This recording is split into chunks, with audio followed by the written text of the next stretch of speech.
there, you're listening to the Oklahoma On Stage podcast. Here we sit down with the folks that make the magic happen on and off stage in the Oklahoma theater scene. We're glad you joined us. You can also find us on Facebook, Instagram, and YouTube. And our website is oklahomaonstage.org. If you have any comments or questions, you can send them to us at oklahomaonstage@gmail.com. If you like the podcast, please leave us a rating and review and share with those you know. Let's not waste any more time, shall we? Grab a snack and a drink and take your seat. The show is about to begin. Oklahoma on stage, the stories come alive. With drama, dance, and music, the arts always thrive. From center stage to backstage lore, Oklahoma on stage, there's always something more. Hello, and welcome to Oklahoma On Stage, the podcast all about the ins and outs of Oklahoma theater. My name's Tim, and as always, I'm your host as we travel through this wonderfully crazy road. Today, we're diving into the wild and wonderful world of Fringe with two of the most innovative minds in Oklahoma theater. Jenny and Adam Brand are the two co-founders and executive directors of Theatre Crude, a platform that's been shaking up the local art scene with bold storytelling, boundary-pushing performances, and a whole lot of heart. From their year-round Unconventional shorts to the upcoming Theatre Crude Fringe Festival, they've built a space where artists can take risks, audiences can be surprised, and the unexpected is always welcome. We're going to explore how Theatre Crude got started, what fuels their vision, and what's ahead for this year's Fringe Festival. And we'll see what else we can dig up along the way. Oklahoma On Stage family, please join me in welcoming Jenny and Adam Brand to the podcast. Welcome, guys. Oh, thank you. Thanks for having us. Y'all ready to have some fun? Yeah, you gave us a lot of credit in that intro. Innovative minds. Ooh. Yeah, no, How do I feel about that? we're not the creators. We open the door. Other people do creative things. That's kind of what I do. I just put a mic in people's faces and I let them talk. So we're going to try that again today for you guys. So let's start out. I tell people a lot of times, we're going to start out with the elephant in the room. We're going to rewind just a little bit and ask the question, how did you get started in theater? Get started in theater. I think I have a traditional kind of story, I think I was in middle school when I realized that I wasn't athletic enough to play sports, so I needed something else to do. So I did the school plays, and I did a lot of acting. It's a fun, silly time. You get to hang out with your friends and just be a dork. Who doesn't love that? And then, through college, I started working in the scene shop at my college, got into carpentry, scenic building, and that's kind of where my career took off on the technical side, just kind of left the limelight behind. Was there a moment that happened that just clicked that you said, this is what I want to do? I don't know. I think it's just the whole vibe of theater. Like when you're putting a show together, the community that kind of builds up around it, like everybody's shared passion for that project, it's really intoxicating and it's hard to let go of. Cool. Jenny, what about you? Oh, music was my first love. I've been playing piano since I was 5, and my whole family is pretty musical. And so music came first. And then, of course, the way that most of us get into theater, I feel like in this country, is musicals came second. And that's the in for a lot of drama kids. And that was the in for me, was middle school musicals. And so theater became part of it and dance became part of it. So performing arts in general. And then in high school, I had the opportunity as a junior to become part of the creative team as opposed to being on stage. So I was asked to be the choreographer for Oklahoma as a junior. And I said yes. And at the end of the rehearsal process, the person that they had stage managing wasn't really working out. And so they said, Jenny, you know this show, and what are you going to be doing during performances? Nothing. Why don't you call the show? And I said, okay. And so then for the rest of high school, I was choreographer and stage manager. And then I ended up doing my bachelor's degree in stage management. And during that time, I learned that while I do love stage management, I also like having a broader picture than the intense focused in that a stage manager is on a project. And so pretty soon after graduating, I started doing a variety of producing jobs. But my whole career as a general has been as, I call myself a freelance arts administrator. So it has not been a straight line. I've done most roles, both on and off stage, during my career. But I got started by doing musicals. To answer your original question. Okay, so I know through research that you are from Minnesota. Yeah, essentially. Are you from Minnesota as well? Well. Adam's technically, if we're gonna get into It depends on I how feel like specific you want to be. We're in Oklahoma right now, so I can say I'm from Minnesota, which is what I like to claim because that's where I branched out on my own. But I was born and raised in Wisconsin. So if anybody from Minnesota hears me say that I'm from Minnesota, they're probably pretty offended because technically I'm from Wisconsin. But your parents might listen to this. You better say you're from Wisconsin. Yeah, I loved my time in Wisconsin, but there's something special about branching out on your own and becoming an adult, and I did that in We can just say your journey started in Wisconsin. Yeah. And then grew from there. Yeah. So your theater pretty much launched from Minneapolis, is that correct? Yeah. Now, are you from there as well? Oh, I'm from many places. I hear that a lot. I started moving from the age of 1. So my family and I lived in the United States in various different places until I was 13, and then we moved to Holland, and I was in Holland for high school. And then I got my bachelor's degree and lived for several years in London. And then at the age of 25, my passport said I was American and visa options ran out. So I moved to America. Since then, I have lived in Minneapolis and Albuquerque and LA and upstate New York for a summer. And I'm sure I'm forgetting things, but also Oklahoma City. So that's where I'm from. And here's the golden question. Yeah. What drew you to Oklahoma? It's weird. Great. It's weird here, man. I love it. It's weird. We moved here in 2016. We had been living in the Twin Cities in Minnesota, and we were both looking to just shake things up. I've lived many places, and Adam has traveled extensively, but has only, up till Oklahoma City, really lived in the Minneapolis metro area. Even in Wisconsin, he was 30 minutes away from the metro area. So we wanted to move somewhere together. We did a massive road trip for a month across many cities here in America. And Oklahoma City ended up on the list because we have, Adam has friends that live here that we never got to see because they live in Oklahoma City. So we threw it on the list as okay, we'll go through there too. And when we came through, this is 2016, the summer of 2016, it really felt like a city that was trying to figure out what its identity wanted to be next. And that was really exciting to think about how we might be able to contribute towards, not one way or the other, but just like we could help a whole city figure out what it wants to be when it grows up. So yeah, we moved here. Mm-hmm. For fun. I like that. I really do. I like that. That's not an answer that I think I've ever heard before. We wanted to help Oklahoma City grow up.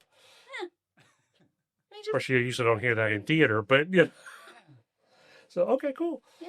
Well, that kind of answered that section of questions. So now let's kind of lean a little bit. Where did Fringe come from? Well, Fringe came from Edinburgh. Yep. Oh, Edinburgh. I was just listening to a podcast over the last couple of weeks, and while I was on vacation, a gentleman doing reviews of the Edinburgh Fringe Festival, and he had 5 episodes, and each day he was seeing like 30 shows, and I'm like, do you sleep? Yeah. I mean, I get that they're only hour shows, but 30 in a day? How do you do that? So, Well, when you're reviewing Fringe, it's an impossible task because I think their final number of shows participating this year was 2,700. So it's a thing. yeah. So yeah, Fringe and sorry. So that's where it started, was in Edinburgh? Yes. Yeah. So Edinburgh used to have, or still kind of does anyway, a festival that was sanctioned by the city. So it was Edinburgh International Festival. And it was very hard to get in. And a lot of artists felt slighted by not being able to participate because, because it was this official city thing. And then their art was deemed too weird, too on the edges. And they said, well, we're going to start our own festival. And it'll be on the fringe of the quote unquote real festival.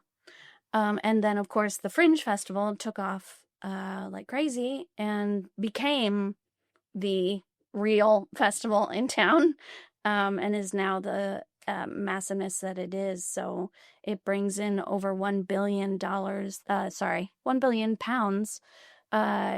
in the single month of, or even 4 weeks of August. And as I said, nowadays it hovers around 3,000 different companies participating, in like 500 to 1,000 venues. Like, it's just insane numbers. All over the city. It's all over the city. You cannot escape it.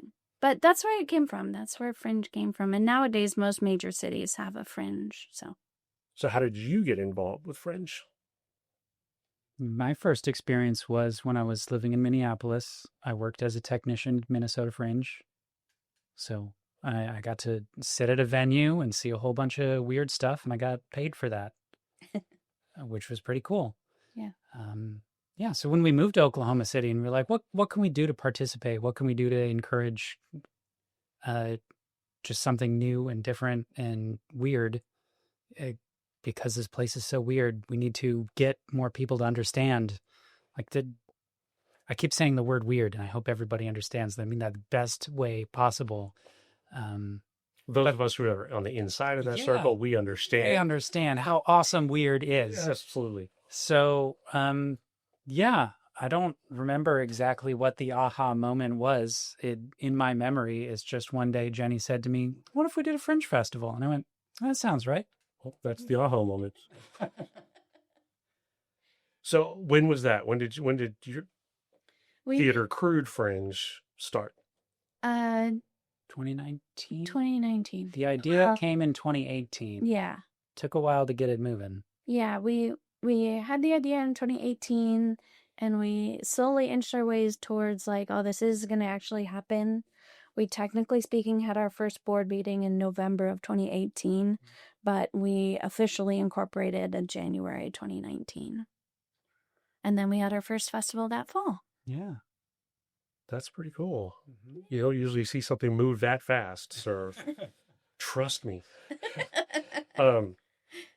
So it started then. Now, Theatre Crude and the Fringe Festival, are they one and the same, or are they two separate things? The Fringe Festival is one of the events that Theatre Crude puts on. Okay. So our Unconventional shorts are another set of activities that we do, which is our year-round programming, normally about once a month. We get together at mostly a bar, sometimes a bookstore, sometimes elsewhere, and just, I don't know, do random theater things. So that's Unconventional Shorts. And then occasionally we also do what we call office hours, which is Adam and I will go sit in a bar and everybody is welcome to come join us. Just so just to hang out. Yeah. Okay, cool. Casual artist hang. Because this is how we grow ideas. Get people together and they start talking to each other, and then suddenly you realize you have similar ideas or shared ideas, or you start bouncing an idea off another person, and it starts to grow into a real thing. And you start thinking, hey, you know what? We could probably do this. We could do this. Do you think we want to do this? We're going to do this thing. So that's And what so office hours is trying to Suddenly do. Fringe Festival is born. There you go.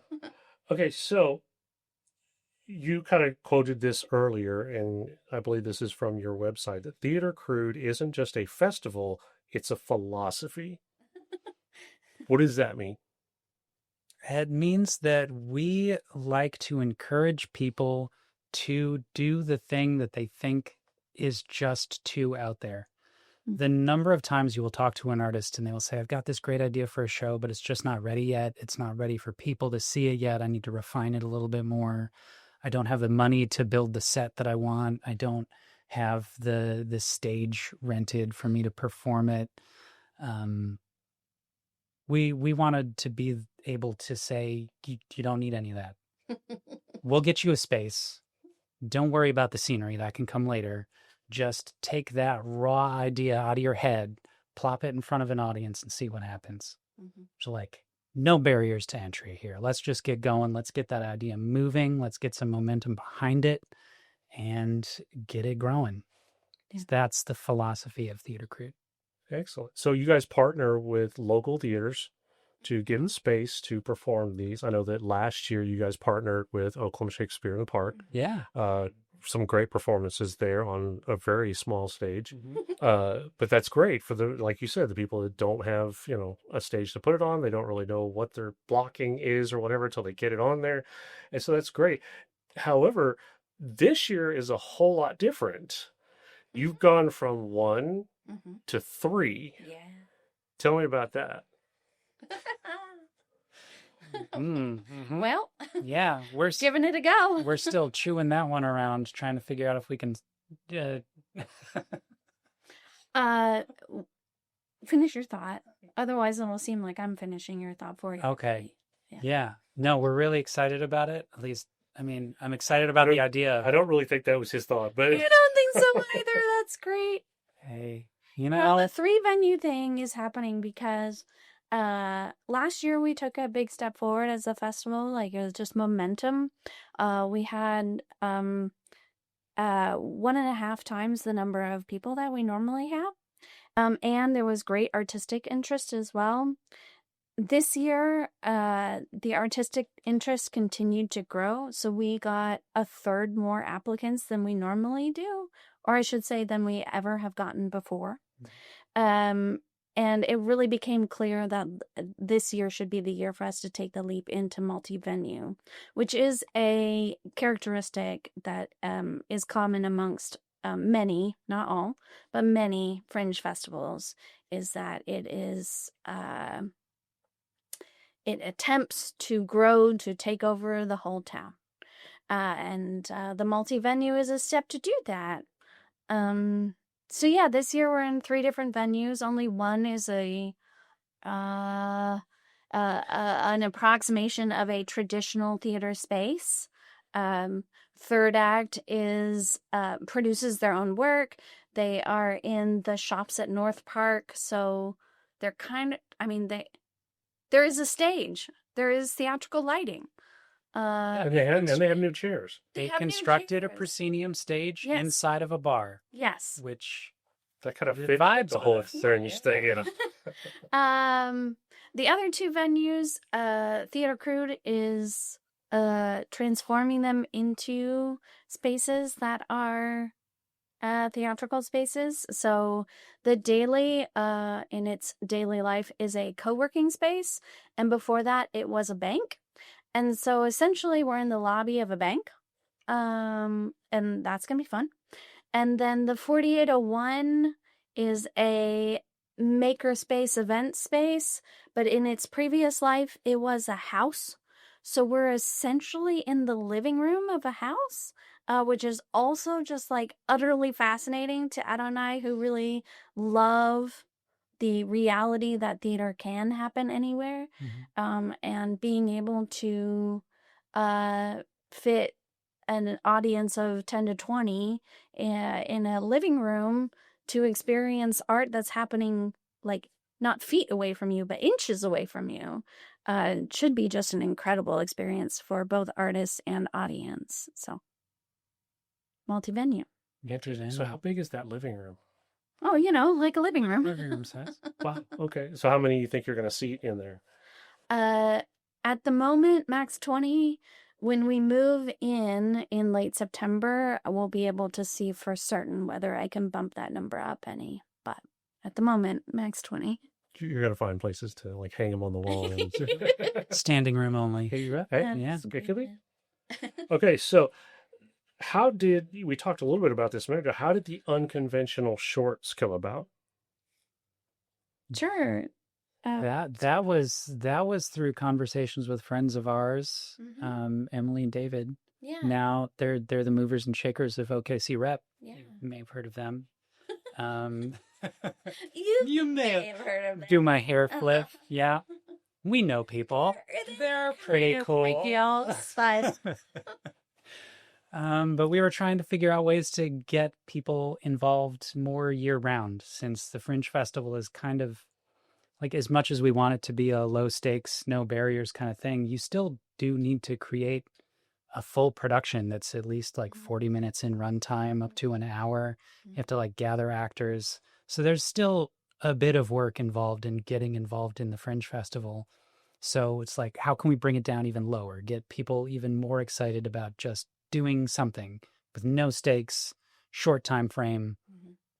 So our first unconventional shorts was just a 10-minute play reading. There were 5 10-minute plays, and it was, I can't remember, it was probably by invite only at that point in time, where we just reached out to playwrights that we knew and said, hey, do you want to write a 10-minute play? And then we'll find some actors, we'll do that. You gave them a prompt, and they only had like 2 weeks. Yeah. It was, again, just like, don't overthink it. Just and show that it just do it.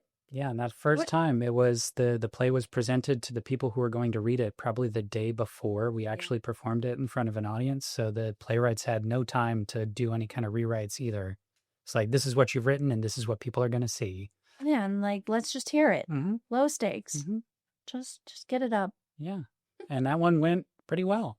Yeah. It had a good turnout. People seemed to really enjoy it. So we thought, how can we do more of this? What other fun, weird games can we play that bring things along? And so we owe a lot to Emily, especially. She was sort of the ideas behind most of what we do at Unconventional Shorts. Well, I mean, she got us Unconventional, the 10-minute play thing. I mean, that's kind of a traditional thing, but like, she was integral to the first time we did that.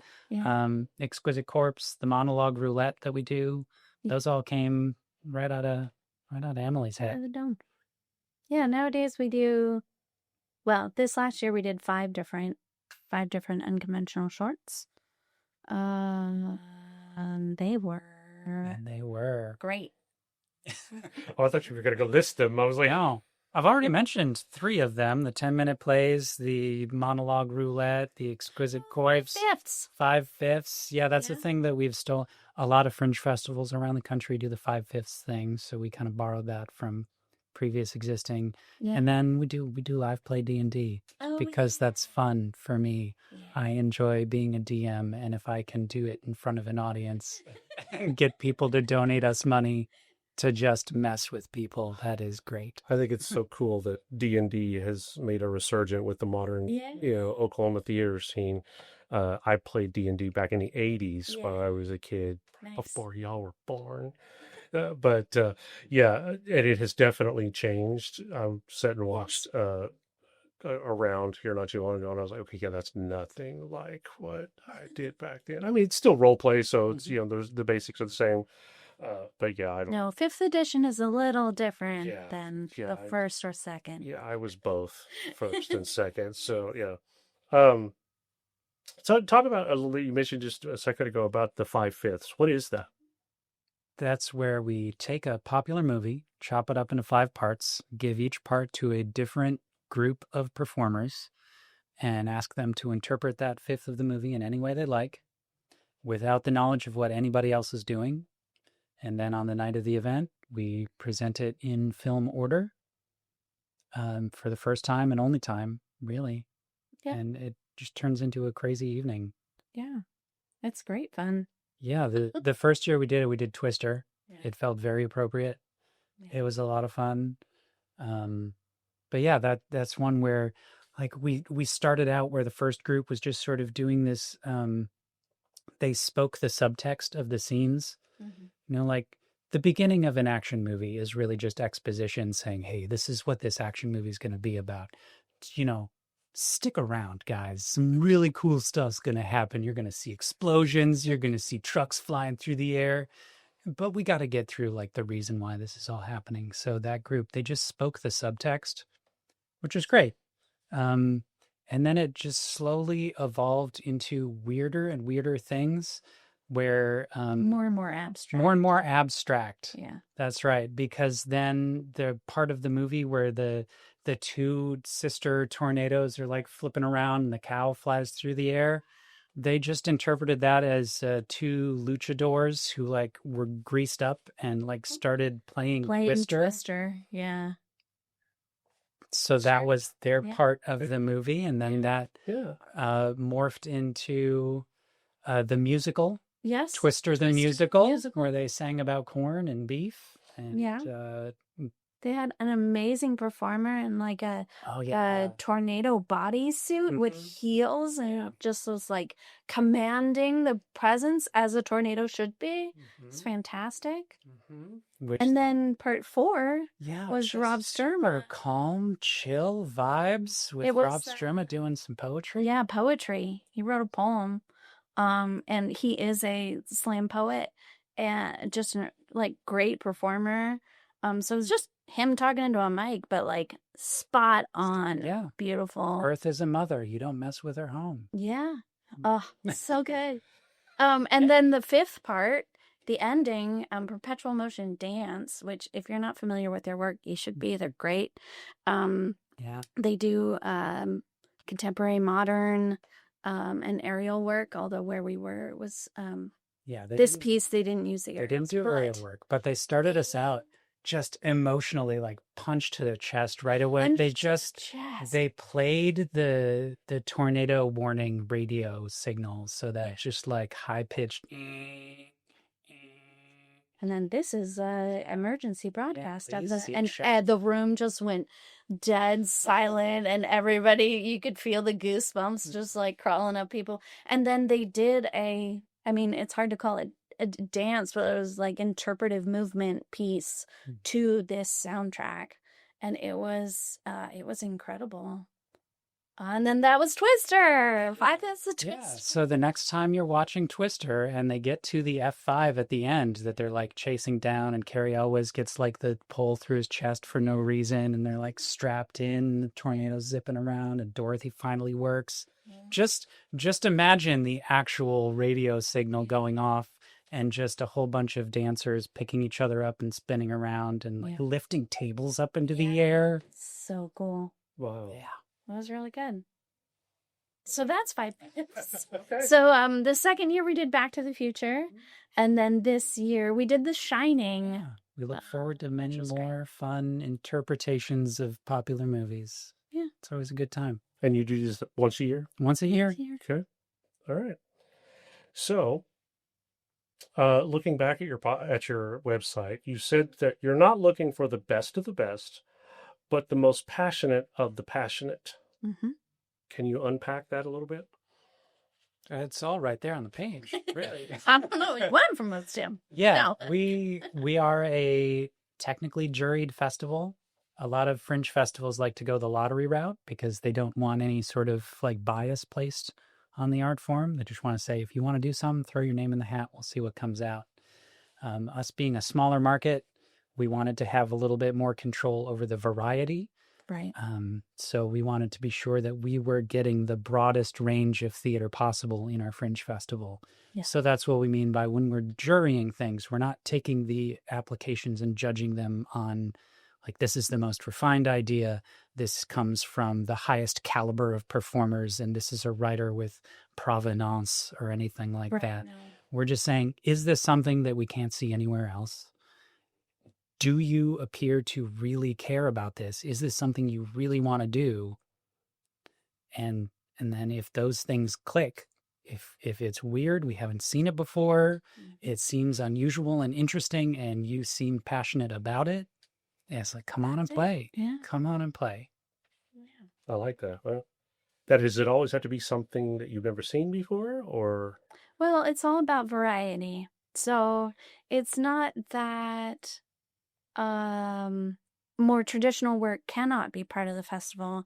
It's just a lot harder for it to become part of the festival because it is more mainstream. It is possible to find it elsewhere.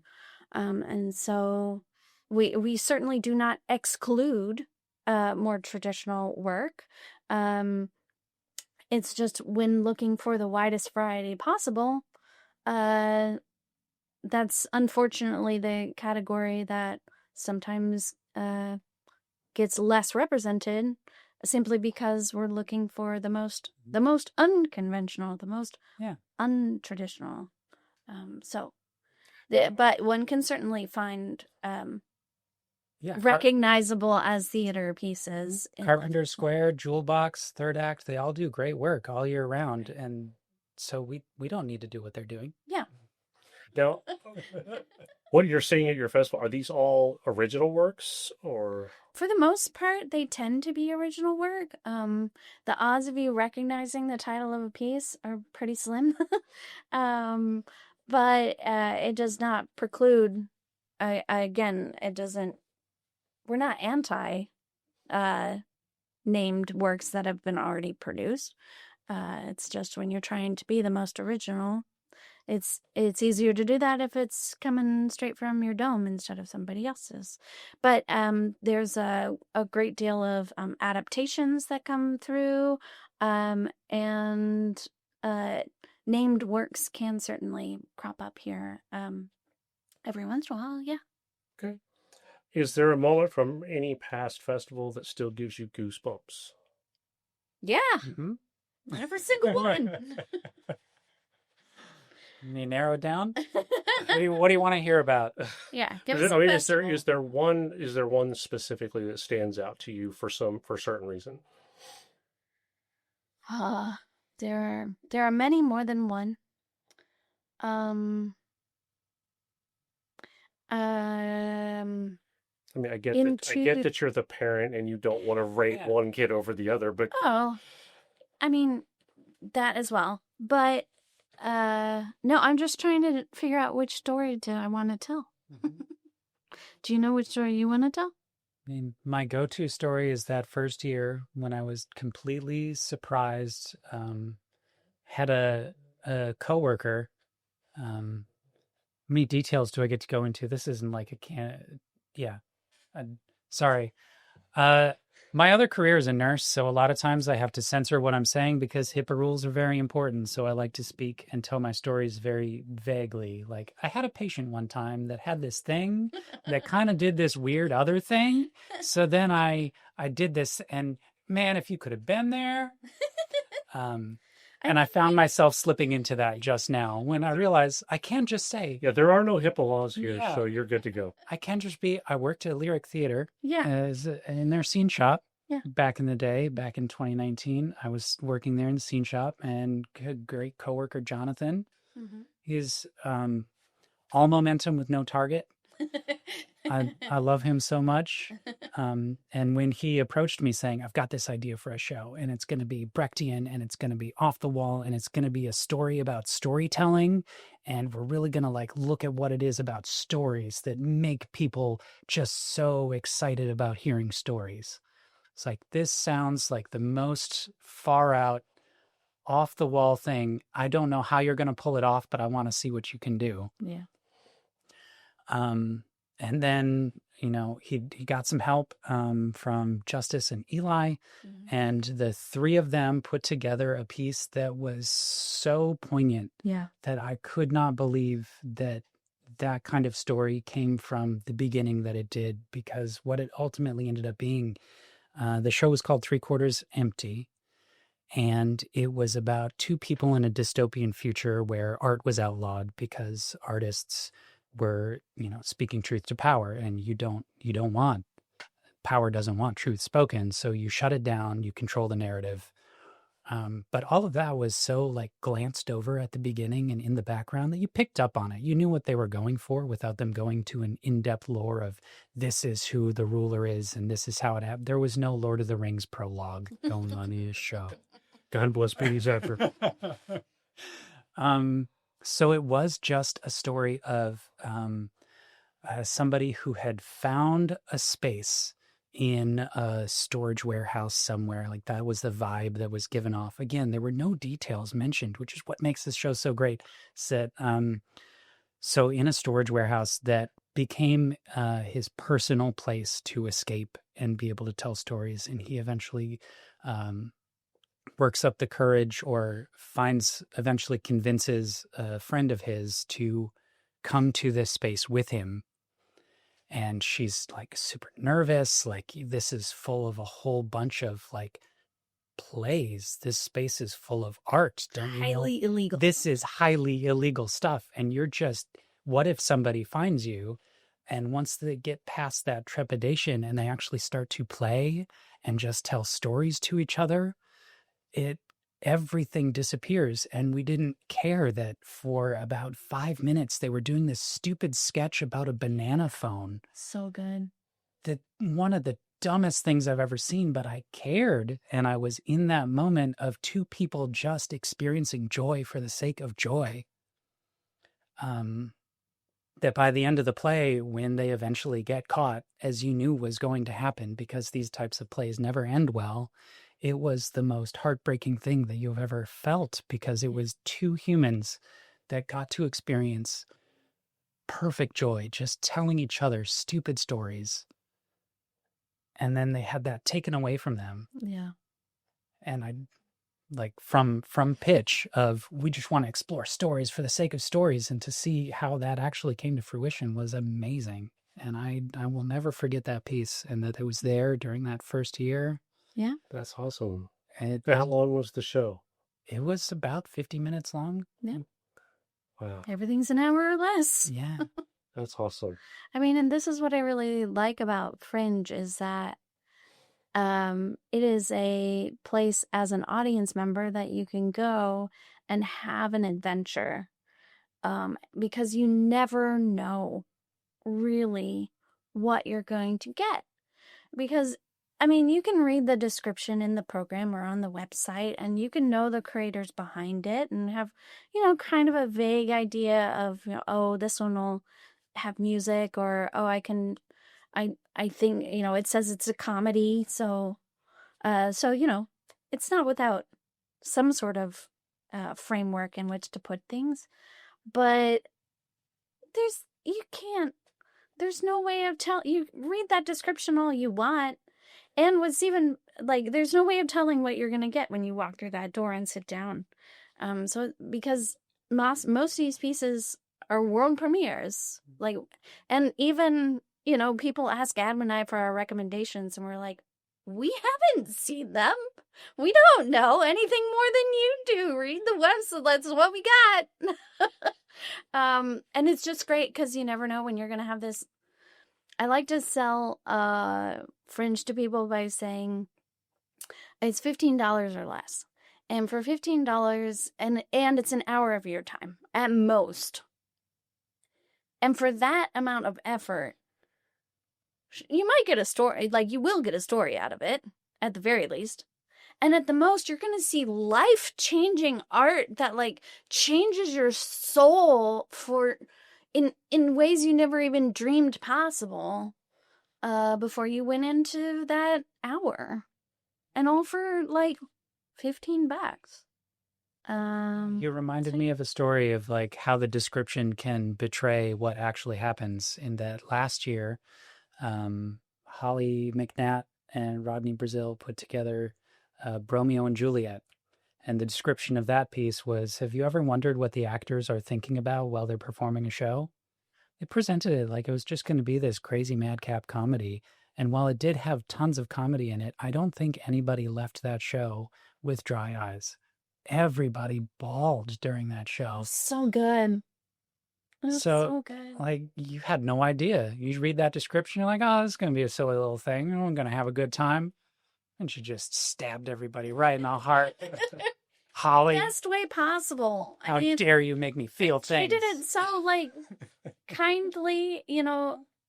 It wasn't like, oh, I'm going to suddenly, like, insert trigger warning here, that sort of thing. It wasn't that at all. It was just like, we're going to have, in the middle of this otherwise just zany comedy, we're going to have, like, a moment of real humanity. And we're all going to feel it together. And then we can go back to the zany comedy. But yeah, you just never know. I like it. I like it.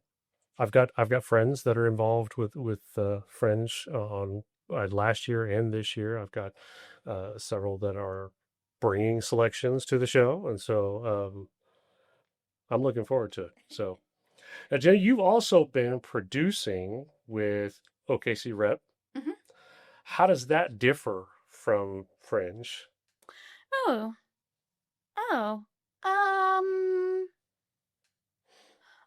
It's a similar but different beast. It's a different spreadsheet. It's similar but different spreadsheets. With the Fringe, I play the role of executive director and project manager, and so in that way, it's a much more managerial, or not more, but I mean it is more managerial in the Theatre Crude land. OKC Rep, or I should say the other main difference is that what I do with Theatre Crude is present other people's work. And with OKC Rep, they sometimes produce other people's work and sometimes produce their own work. And those are two ever so slightly different beasts. So with OKC Rep, it's a little bit different because of the because we it's a union house. And so we deal with unions a lot more. There are often more agents involved with the work that I do with OKC Rep. There are normally larger budgets. You wouldn't think that makes a difference, but it's just like more paperwork. Slightly different paperwork. So yeah, and it's very similar skill sets for what I do across both those roles. But yeah, more unions. I don't know. Same job, also, more unions. I would say that at OKC Rep, my role is associate producer. And so in that way, I have projects within projects that I am in charge of. But I am not ultimately in charge of the project as a whole. I'm part of a larger team, and I often do not have to play the role of project manager in my OKC Rep world, whereas I sure do with Theatre Crude. So, how do you work on balancing the two? Practice. I recently went through and made a database of all the different jobs that I have done in my career, and I defined it very broadly, so every single contract as a different job. And I'm up to 137. So in that way, I have a lot of practice with dividing my time between different projects that are either paying me or not, and balancing the different responsibilities that come with different roles. So practice. That's how I do that. Okay. Yeah. Sorry. Okay. Not that interesting, but true. Fair. It's You fair. want to get better at playing a musical instrument? Well, how often do you play it? Better play it some more, and then you'll get better at There it. you go. That's that. You want to get better at your spreadsheets? Well, Make more spreadsheets. make more spreadsheets and play around with it a bit more and watch some YouTube videos, I don't know, and then try it out and actually do it. So Okay. that's how I balance. I think people in a lot of community theater realms don't quite understand the role of the producer, Sure. because that's one of the roles that we don't necessarily deal with a whole lot. And so I think that's kind of the importance of the question is Sure. an aspect of theater, even in through Theatre Crude, that we don't normally deal with, and so where that differs. And so that makes sense. Yeah. Okay, so this year's Fringe runs from October 2nd through 11th. I know this kind of varies a little bit from a question that we talked about just a minute ago, but broadly across the whole thing, what can audiences expect? The unexpected. Hey, there it is. Yeah. Tagline. There it TM, is. TM, TM. There it is. My piece of advice for people who have never attended Fringe before is, and I know this sounds like I'm just selling it, but get a Wildcat Pass, which is our 4-ticket bundle. So get a Wildcat Pass. That brings the ticket price from $15 a ticket down to $12, a whopping $12 a ticket. And you can share it, the pass, with people. So find a buddy, and then between the two of you, find a single show out of the 23 that we have on offer this year. A single show that you're like, yeah, I want to see that. I'm interested in that one. Find a time, put it in the calendar, go make your reservation, which you can do using your Wildcat Pass. And then not only see that, but make a reservation for whatever comes after it, no matter what it is. So then in the single evening, you'll go to said venue. You will enjoy the piece of art that you thought you might enjoy, and grow and learn and exist as a human. And oh yes, yay.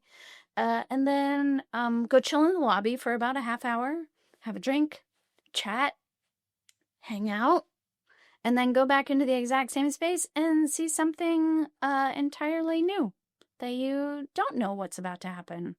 Honestly, it's like you don't even read the description. Just be like, yeah, that.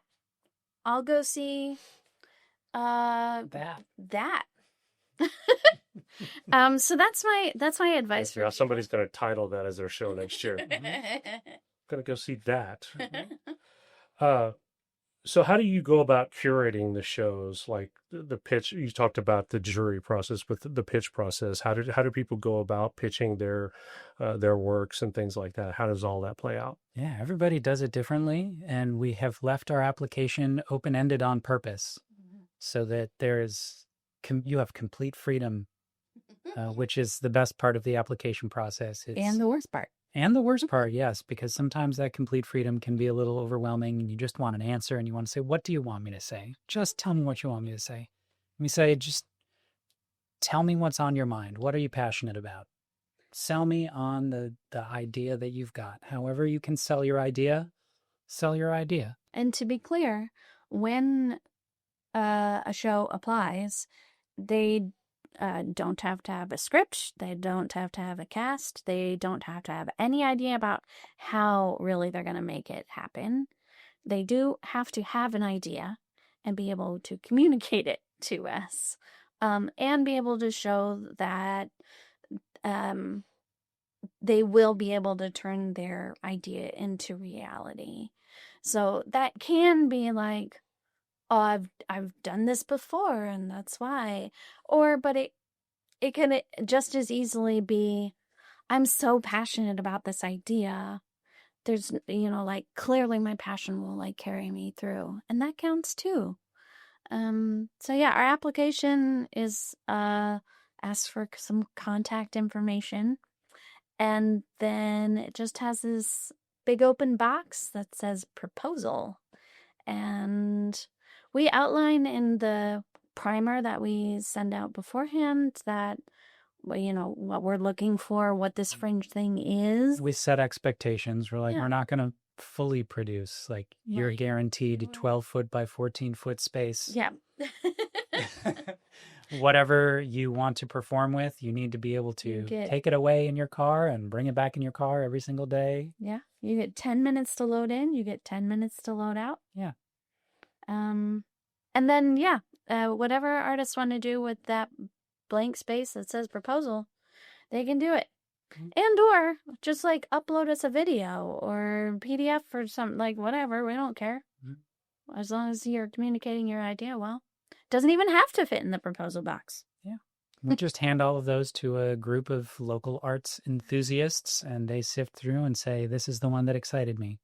This is the one that excited me. And then through groupthink, by taking what everybody was excited about, we find a lineup. Yeah. So that's your jury process. You Yeah. just have a group of people that they just kind of, I like that one. Mm-hmm. Okay. A little bit. We do attempt to balance less experience versus more experience, in-state and out-of-state. And again, the balances don't have to be 50-50. But in-state, out-of-state, there's something else that I'm forgetting. But the main criteria is the broadest definition of theater or performing art, and the widest variety that we can achieve. So that. Yeah. I feel like we slipped into business mode again. Ever so slightly. Business. Business. That's okay. It happens every now and then. Okay, so you're now 5 years in, more or less. 6. This will be our 7th festival. This is number 7. Okay. 7, baby. Okay. So 7 years in. Uh-huh. What's next for Theatre Crude? Oh, well. I'll let you know in December. Yeah. You tell us. Every single year, Adam and I approach this like this is going to be the last one. Which I feel like most people participating don't think that, but Adam and I approach it that way. That's like, and that's it. And then every single year, people actually show up and artists have a good time. And it comes around after the festival. We have a board meeting in November that, wraps things up. And then December is when both the board and ourselves sit down and think about what the next year might hold. So honestly, the answer to your question is you tell us, Oklahoma, because if nobody shows up this year, then, well, that was fun. Bye. But if it's a smashing success, then who knows? Maybe next year we'll have 7 venues and we'll do unconventional shorts twice a month instead of 2 months, That didn't really answer your question, but I hope it kind of answered your question. And, sometimes people have things they keep under wraps that they don't want to reveal, and that's fine. But no, that's not what's happening here. So no, we're just looking at, how things are growing. I mean, you guys just look again this year for the first time ever, you've gone to 3. You think there's a possibility of more venues, more growth? Sure. Just as likely, we shrink back down to 1. We realize that 3 is too many for us to handle. We can't juggle that much, and we're just gonna have to narrow our focus back down. Which one is also great. Yeah. So as long as people have an outlet for their creativity, that's our goal. But yeah, I mean the Fringe world is kind of an endless. So there's always the possibility for more venues or a kids fringe or a specifically visual art to be incorporated or specifically film to be incorporated. A lot of Fringe festivals have street performance components that we as of yet have not explored. We could go as far as attempting to, pull all the universities in on things. It's a never ending. We can do anything we want. The script is yours. Yeah, well, script is Oklahoma's. I do know I do know, Oh, you've got secrets. I do know that you will have a first this year. Oh, really? First. You will have a podcast on hand that will Yes. be interviewing people. So, yeah, I will be there October 4th. I'll be setting up, hopefully, before everything gets started. I'll be doing interviews with some of the writers and directors, some of the performers, as well as some of the audience members that come in. What brings you to Theatre Crude? What did you get out of it? All I kind of catch them coming in, then catch them coming back out. And what did you think? And so I think that will also kind of help what you're doing, because that will kind of give the impression that people have of Theatre Crude. So we'll see how it goes. Could be a total bomb on my part, and I will apologize afterwards. But No. It's super exciting. I'm really looking forward to it. It's like having our own live stream going on in the background. the only downside to it, there's so many shows that I won't get to see. Because literally, as part of my schedule, that's the only day I have available to be there. And there's stuff going on at the other venues that I gotta miss. There's shows that aren't scheduled for that day that I'm gonna miss. And so yeah, it's. But I'm looking forward to it. I do like, I know a lot of people that are scheduled to be there that day, and so I'm really looking forward to it. So, what you talked about just a second ago, you approach every season as though this is your last one. So what legacy do you hope that Theatre Crude leaves behind in Oklahoma? I think why Theatre Crude exists in the first place was to allow the art that was already that's been here the whole time, a platform to exist. And so in the legacy that I hope that Theatre Crude would leave behind is the joy that comes from connecting with other humans in ways that otherwise would not have been possible, but maybe not at the scale that we've been able to achieve. We've worked with, at this point, thousands of artists, and there's been over 100 different pieces that otherwise probably never would have been seen anywhere or existed anywhere. And that to me is kind of the legacy. What do you think, Adam? Yeah, it's all about theater is supposed to be fun. If you're stressing over it, if you got an idea of a show that you want to do and you start stressing over it, I'm looking for the right words now. You get the vibe. You get the vibe that I'm going for here. Like, there's always a certain amount of stress Yeah. in putting out a production, because again, we talked about it just a minute ago. It is like part of your children. I mean, you're giving birth to something, and so there is a bit of stress there that, is it going to come across the way it was supposed to come across and all of that. But exactly as you're saying, if you're not enjoying what you're doing, maybe you're doing the wrong thing. Well, and I think Or doing it the wrong way. the idea of maybe the way to say it is that the creation of art does not have to be stressful. Like the stereotypical artist angst does not have to be part of it. And I think very importantly tied into that is it does not have to be perfect before an audience sees it. And audiences can be part of the creation process versus something that they witness at the end of the creation process. And teaching audiences that art doesn't come out fully formed, that there is a creation process, is utterly invaluable for teaching everyone good life skills.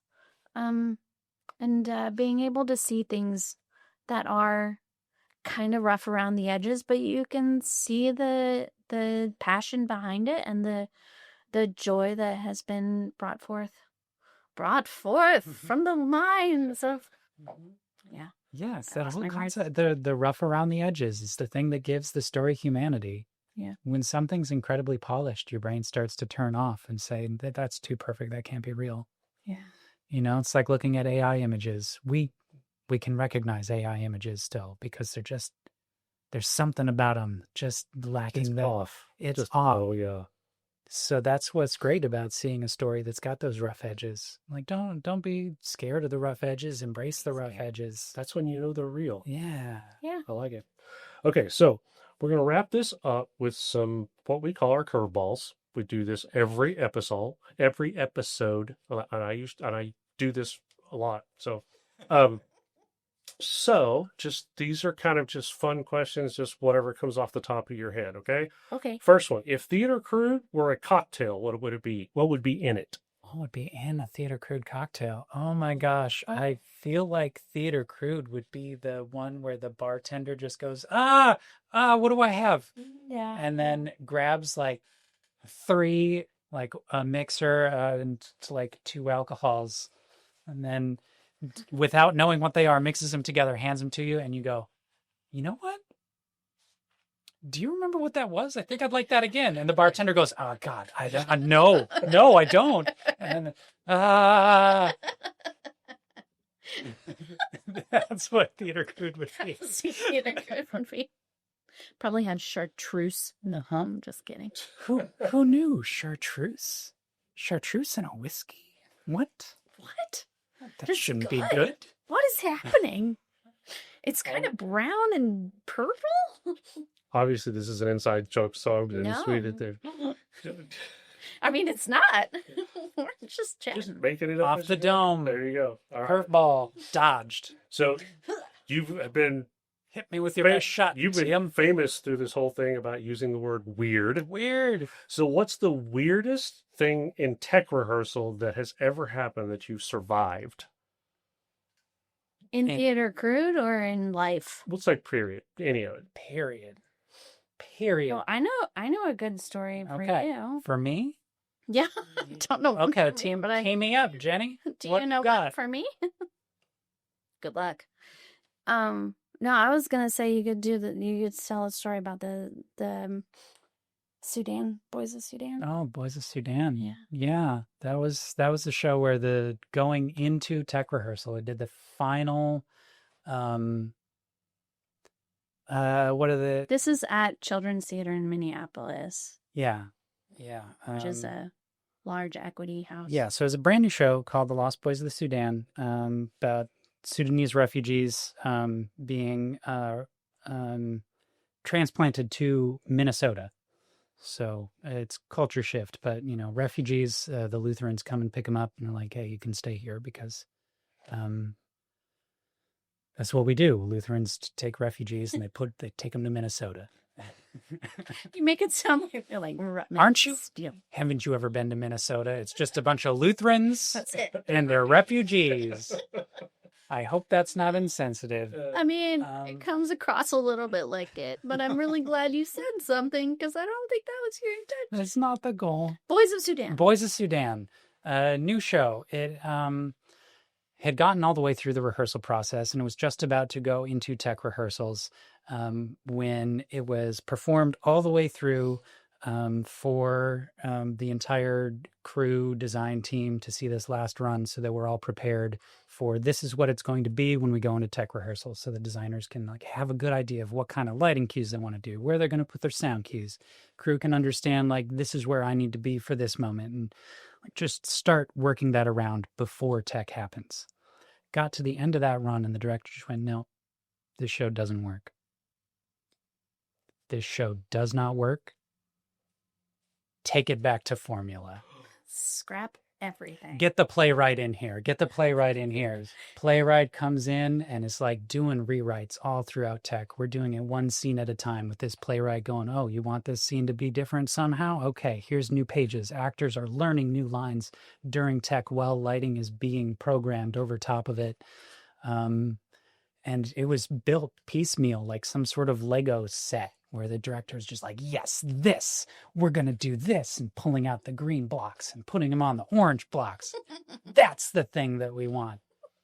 No idea is wrong. Everything's perfect. We're going to do a scene that's in an arcade for some reason. We're going to have somebody go to an arcade for the first time and just be completely overwhelmed by the lights and sound. And we're going to do this. And designers are like, I had no idea I was going to have to be doing strobe effects. I didn't know we were going to be like, they're just pulling things out of anywhere. And it ended up being one of these shows where you can see that brilliance can come out of just being forced to be brilliant, I guess. I don't know. I'm suddenly thinking of Ender's Game, but that's a book that I read a lot of times. It's just like he relied on his team to be brilliant, and like that works for a while. Eventually you burn out. But this was that one moment where the team got to show how brilliant each of them were by building the show as it went throughout tech. And the show that opened was not the show that it was just 6 days before. Wow. Yeah. That's great. And I think that's truly a credit, and says something to having a good team around you just for that purpose. Yeah. So, Yeah. okay.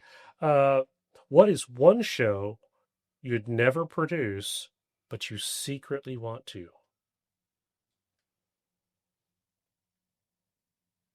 I just fried her brain. You did. Yeah. I mean, I know what show I want to produce, but I probably will someday. So it doesn't quite fit the question. Oh. I don't think there is.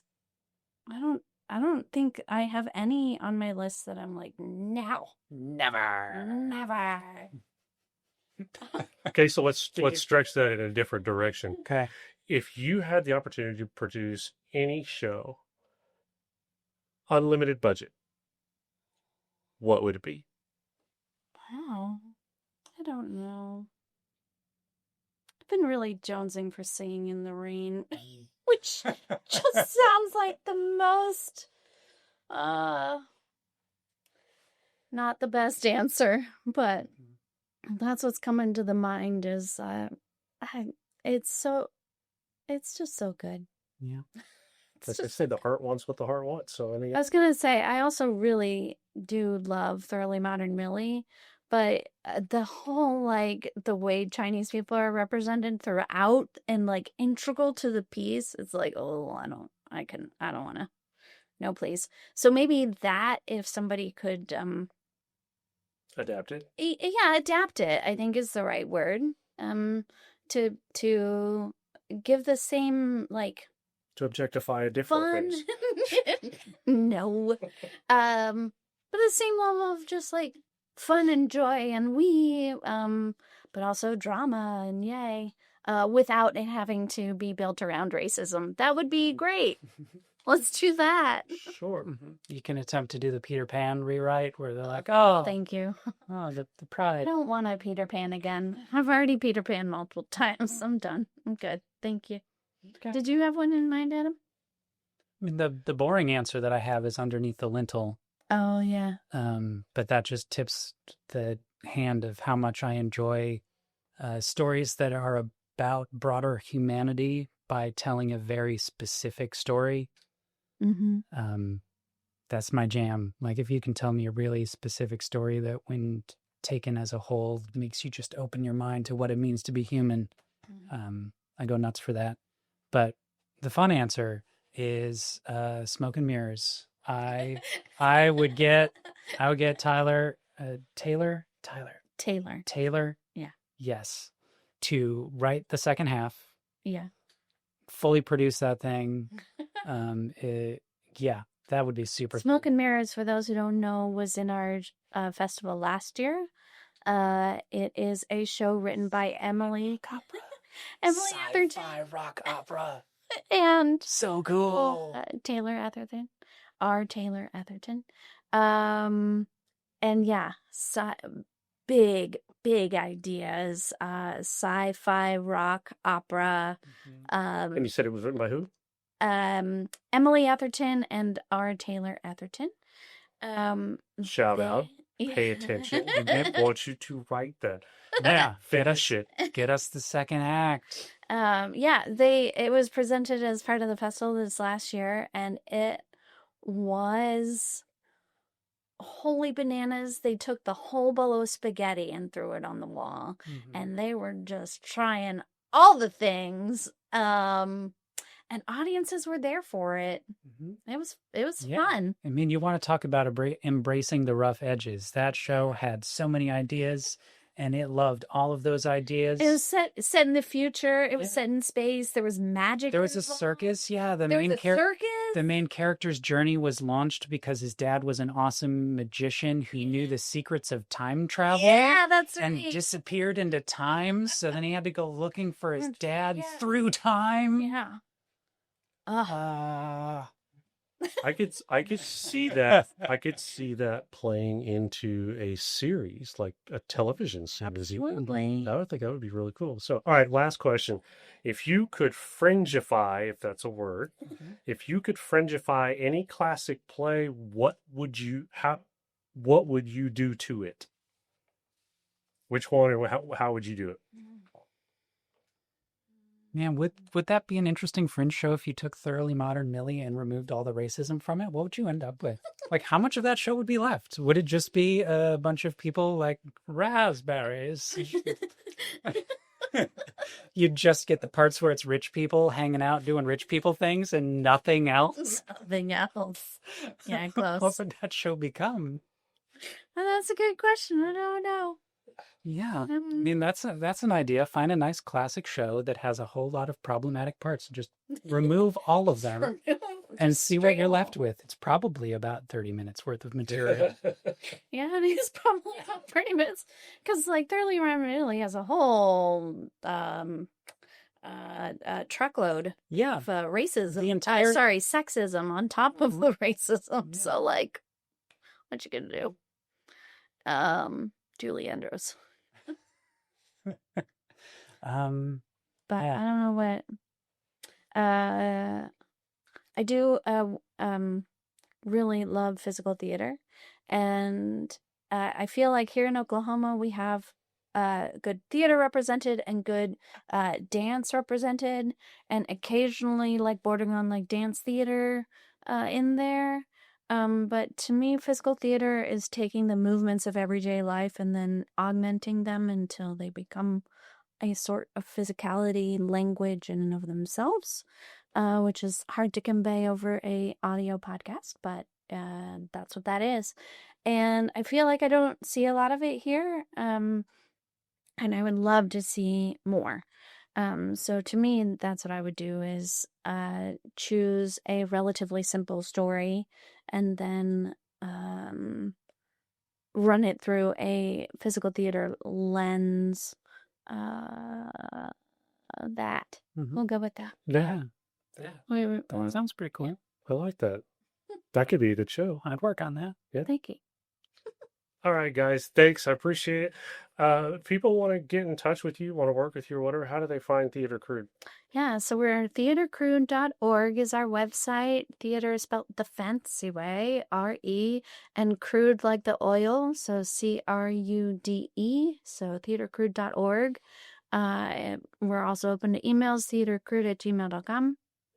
Those are the best ways to get in touch with us. We do have social media presences on Instagram.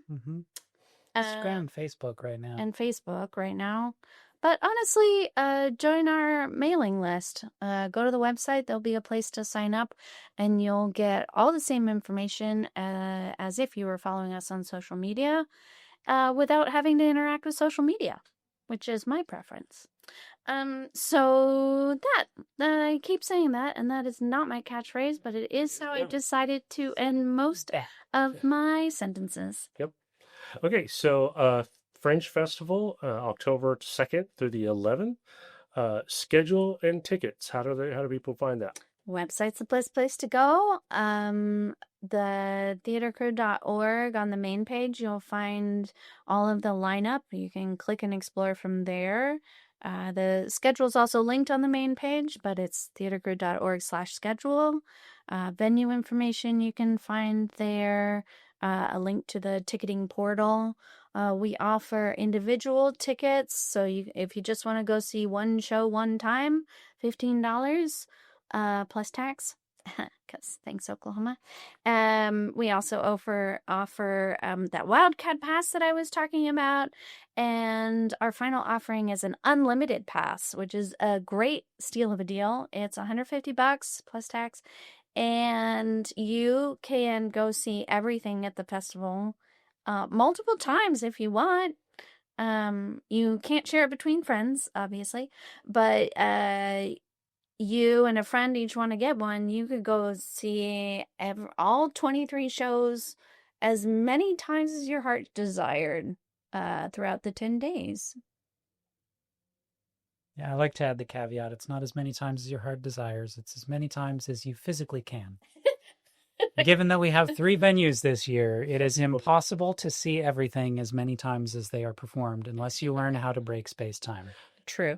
Yeah, some people may like to watch them more than you have them offered. So Yeah, right. yes, there's that. So, Jenny, Adam, thank you both for being here. I appreciate it. Thanks. Again, Oklahoma On Stage will be at Fringe Festival October 4th from beginning to end on that shift. So come out and see us, come out and see Fringe Festival, come out and see the shows, and best of luck to all of the writers, directors, actors, break legs. And again, thanks for being here. For everybody else that's listening at home or in your car or wherever it is, thank you for joining us. Thank you for giving us just a little bit of your time. And no matter what you do, continue to support the arts. Oklahoma On Stage.